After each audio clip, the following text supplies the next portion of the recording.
ہماری ریاست کے برعکس میں بہت دنوں سے اکیلا تنہا یہ پکارے چلا جا رہا ہوں کہ بھائی اس میں ایک تیسرا کریکٹر بھی آ گیا ہے، اسرائیل، اور اس کا تذکرہ میں دیکھتا ہوں کہ نہیں ہو رہا، اس طرف ہمارا فوکس نہیں ہے، اس طرف ابھی ہمارا فوکس نہیں ہے۔ ہاں یہ ہو گیا۔ ان تینوں کا جو اتحاد ہے، یہ اتحاد ثلاثہ کہہ لیں، سہ رکنی ٹرائنگل ہے، یہ وہاں پہ ایک کر رہا ہے۔ اتحاد ثلاثہ انڈیا، افغانستان اینڈ اسرائیل، ٹھیک ہے، انڈیا، طالبان اینڈ اسرائیل، جو کہہ لیں زیادہ آسان۔ ایک تو یہ بات ہوگی۔ اس میں یہ ہوتا ہے کہ عام طور پر جو نارمل ٹرینڈ ہوتا ہے وہ یہ ہوتا ہے کہ جی آپ نے کہیں خود کچھ دھماکہ کر دیا، کسی بازار میں آپ چلے گئے، عام شہریوں کو آپ ٹارگٹ کرتے ہیں۔ اب ایک کوالٹیٹیو چینج آئی ہے جس کو کیفیتی تبدیلی کہتے ہیں، یہ بات بھی رب ان کرنا بہت ضروری ہے۔ ITI والے، انڈیا، طالبان اینڈ اسرائیل، ان کی جو سرپرستی میں جو دخل اندازی ہو رہی ہے، اب انہوں نے اپنے ایک ٹیکٹیکل ایک ڈیولپمنٹ ہوئی ہے، یعنی ایک اور مرحلہ دہشت گردی کا آ گیا ہے، اور وہ مرحلہ یہ ہے کہ وہ ٹارگٹ کر رہے ہیں یہ جو تم تین واقعات جو ہوئے ہیں، جنہوں نے وزیر اعظم صاحب کو وہاں جانے پہ مجبور کیا ہے، ٹھیک ہے، اس میں ٹارگٹ کون ہے؟ بنیادی پولیس۔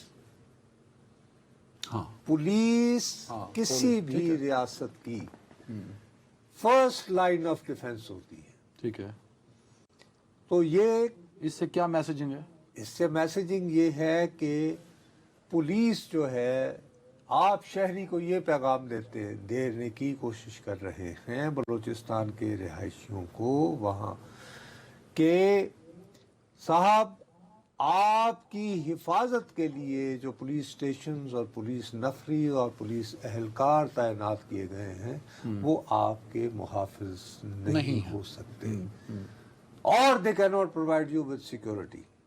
سو ہم ان کا الٹرنیٹو ہے، ہمیں بھتے دو، ہماری عاجزی کرو، لیکن سب سے پہلے وہ اس اسٹرکچر کو، جو پولیس کا اسٹرکچر ہے، اس کو ڈیمولش کرنا چاہتے ہیں، اس کے اندر جو ہے وہ بددلی پھیلانا چاہتے ہیں۔ ہاں پولیس اہلکار، یار دیکھو نا یہ زیارت کے واقعات جب سننے کے لیے آپ اٹھا کے لے جاتے ہیں، ٹھیک ہے پوری رات مقابلہ ہوا، بازیابیاں بھی ہوئی۔ یہ جو دو عنصر آپ نے ڈالے ہیں، ایک کوالٹیٹیو چینج والی بات آپ نے کی، یہ کوالٹیٹیو چینج آئی ہے نا۔ دوسرا جو آپ یہ کرتے ہیں نا بار بار پچھلے 3 ہفتوں سے آپ ITI پہ خاص فوکس کیے ہوئے ہیں، کچھ لوگ یہ سوال اٹھاتے ہیں کہ یار نصرت جاوید صاحب، یہ جو ہم اسرائیل کا آپ نام لے رہے ہیں اور اس مرتبہ آپ اس پہ بہت فوکس کیے ہوئے ہیں آفٹر ایران وار، موساد یا اسرائیلی ایجنسیاں کب نہیں انوالو تھیں بلوچستان کے اندر؟ ناٹ ایز مچ براہ راست اس طرح تو نہیں ہوا نا کہ ان کے تھنک ٹینکس جو ہیں وہ باقاعدہ ان میں چیپٹرز جو ہیں میموری ٹائپ کے، اس میں بلوچستان چیپٹر کھل جائے،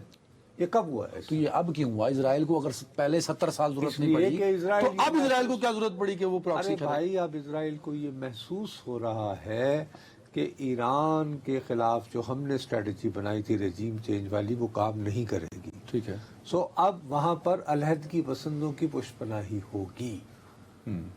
تو اس حوالے سے کیوس جو ہے وہ جیسے کرد علاقوں میں بھی ہوگا اور بلوچ علاقوں میں بھی ہوگا، یہ اس کی تیاری ہے۔